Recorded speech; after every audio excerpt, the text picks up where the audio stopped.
at least 20,000 people have fled Mate town following increasing attacks by Islamist militants in Nigeria's northeastern Borno state. Its governor has said 4 years after residents returned to the town that was once controlled by insurgents. Borno state has witnessed an upsurge in attacks by suspected Boko Haram and Islamic State West Africa province ISWAP assailant this year, raising concerns that the militants are making gains again after years of intense attacks by the military.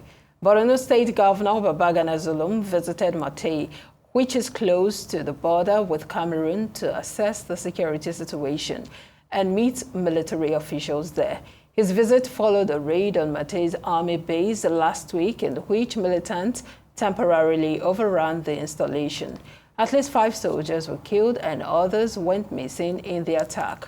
At least 2 million people have been displaced and thousands killed by the insurgency in Nigeria in the last 16 years, according to humanitarian groups.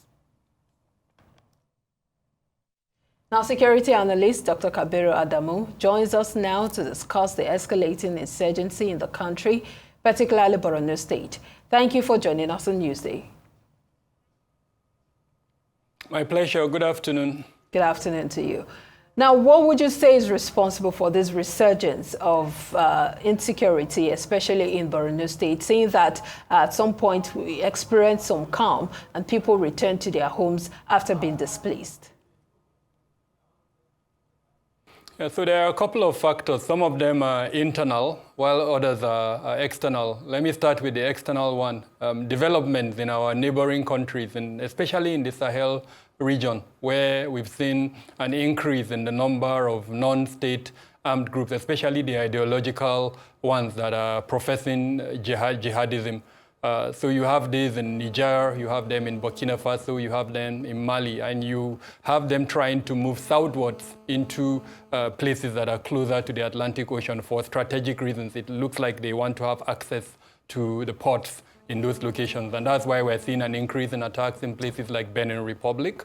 We're seeing the same thing in parts of Nigeria here, of course, and several other countries that are closer to the ocean. So that's one. Number two, also external, is the call by the global jihadist bodies. There are 2 big ones, that is Islamic State, IS, and then Al-Qaeda. Now, there are groups that are affiliated with them that respond to these calls when they make such calls, and most of these groups in Nigeria are affiliated to these bigger franchises as it were. And we've seen several of such calls, including a video that was just released between yesterday and today, where significantly they are making such calls, asking their affiliates to increase the number of attacks. The third point, external, is also a strategic decision by governments like Niger to look inwards as against protecting their external borders. So they have internal challenges. As you know, military regimes are usually very protective of their regimes. So they've moved troops to protect, especially the capital, Niamey, and also to protect oil pipelines that are being destroyed by militants. And so that has left vulnerabilities that have allowed some of these militant groups to move in between countries. And because we have like a 1,600 kilometers of border between Nigeria and countries like Niger, protecting such borders is absolutely important. So these are some of the external reasons. To quickly mention the internal reasons, we have changes in our military sort of positioning.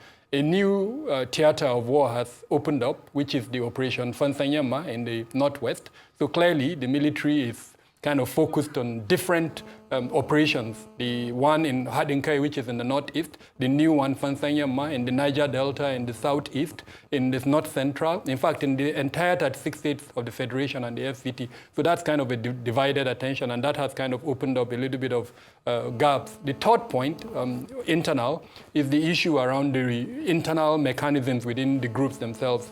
They want to show relevance, and so attacks specific to especially hard targets like our military formations give them that kind of relevance. And so we're seeing an increase in attack. And once they do one, then they're successful.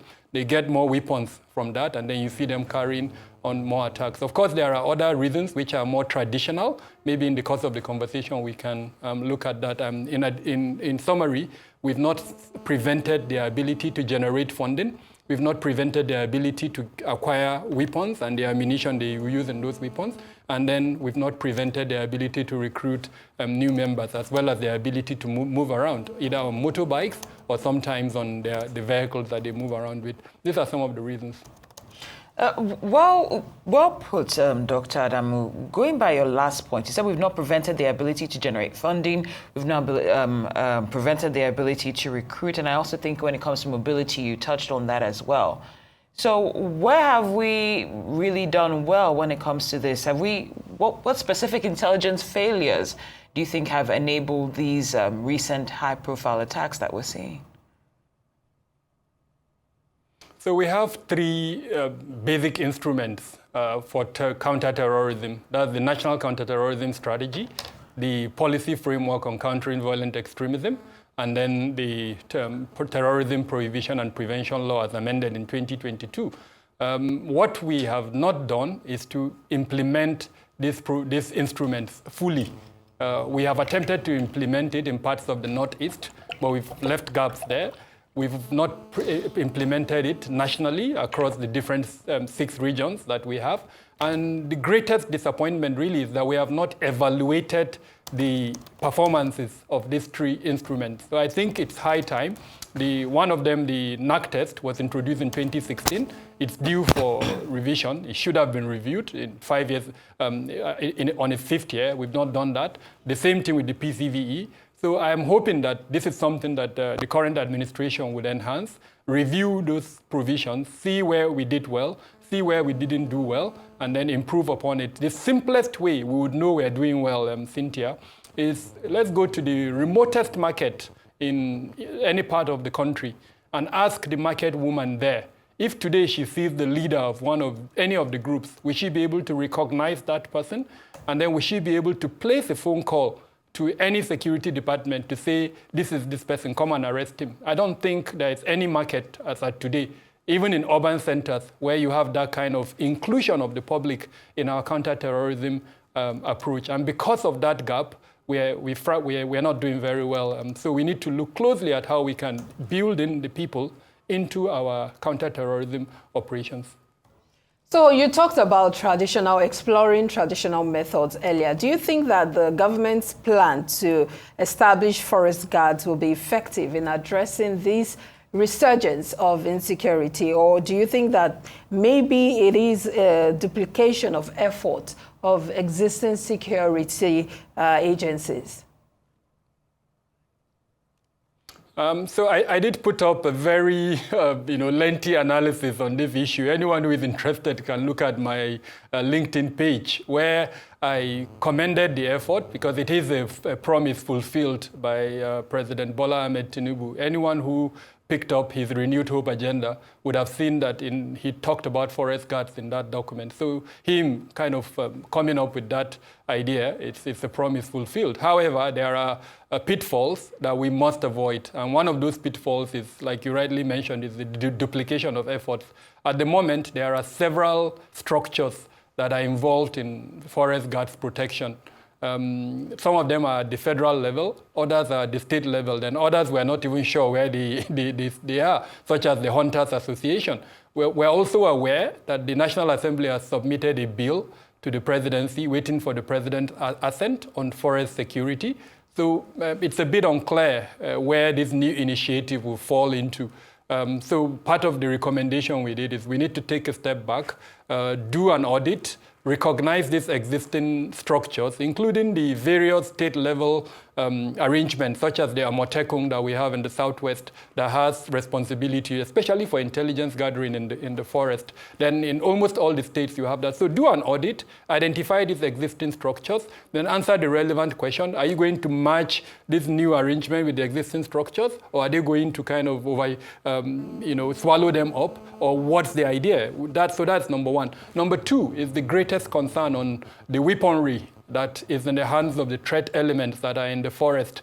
At the moment, these threat elements have military-grade weapons And so if we recruit forest guards, are we also going to give them military-grade weapons? A lot of us are very uncomfortable about that. We already have a militarized society. The number of small arms and light weapons in circulation are just too many. So we don't want a situation where we have more weapons, as it were, in circulation, because what will happen after we deal with the threat, and then we still have those weapons in circulation. So we are of the view that coordination, cooperation, and collaboration is the way to go. There is no doubt that our forested places remain a huge challenge. And like I said, anyone interested can look at that write-up on my LinkedIn page. You will see the forest reserves where we have them. Most of them belong to the states. So why not let's have a coordinated approach where the military goes in, takes care of the threat element to a point where the forest guards can now come and take over using the military strategy of take, hold, and rebuild. So the military can take, then the forest guards can kind of hold, and then it doesn't stop there. We need to do the third part, which is to rebuild. What are we going to use the forest for? What economic ventures? In today's world, even the UN can support us in having some form of economic ideas around the usage of our forest. So we must think strategically along the line of taking those places, holding them, and then rebuilding them in a manner that prevents the enemy from coming back to form bases in those locations. And because these forests share borders, sometimes even run into neighboring countries, we can't do this alone. We need to reach out to our neighboring countries to make sure they are in tandem with what we're trying to do, and they are doing the similar things in their own part of the forest. Otherwise, it will be very easy for the bad guys to move out. Once we're done with the operations, then they kind of come back in the location. So these are some of the thoughts around it. It's a complex issue, but one that needs to be done. And the earlier we kind of harmonize these issues that I've just mentioned and then put it in practice, the better for us. As at today, a lot of our forests are in the hands of bad guys, as it were. Well said, Doctor. I went to my LinkedIn page just to make sure we're still connected, and I'll definitely look that up once we're done with the show. But of course, you mentioned coordination, cooperation, and collaboration is the way to go. But back to what you mentioned earlier about we're not including, or the lack of inclusion of the public when it comes to a counter-terrorism approach, and the sooner that we address that, the better. How quickly do you think that it can be incorporated in our strategy? Because it does sound to an extent that it might be more medium term. Can it be done immediately, you think? We have no choice. It is an existential challenge. The security threat to our national existence is one that we should take more seriously than we're taking at the moment. I speak about public security over politics, and I'm serious about that. We have an existential challenge that we need to confront squarely, and I'm hoping that our politicians would realize this and wake up to that call. I'm very delighted that our dear president, in one of the last meetings, not the immediate last one, most recent one that he had with the security leadership, did instruct them, at least based on the briefing that we had from the National Security Advisor. He instructed or directed them to move closer to the governors. And we've seen an attempt, at least by one arm of the security sector leadership. The National Security Advisor, accompanied by a few security sector leadership, were in the northeast of the country, in Adamu State specifically, where they met with the governor and had engagement. So we were hoping to see that type of engagement across the board, so that at the end of that engagement between the federal structures and the subnational structures, they would come out with a harmonized strategy. At the moment, there is no harmonized strategy, Cynthia, sadly. We hear in some parts of the country, in the Northwest as an example, governors saying we're negotiating with the bad guys. It happened in Kaduna, it's happening in Katsina. But then in the neighboring state of Zamfara, the governor would tell you, no way, I'm not negotiating with the bad guys. So that level of disharmony at the subnational level and between the subnational level and the federal structures is one of the things that the president has directed it should be addressed. So I'm hoping that the administrative team around the president are monitoring this, and they are ensuring compliance through mechanisms that are available to them from the point of view of the administrative structures that they are. So it's doable, but we must do it like a project. We certainly hope so, too. Thank you so much for the robust analysis of the escalating insurgency in Nigeria. And we've been speaking with Dr. Kabiru Adamu, a security analyst.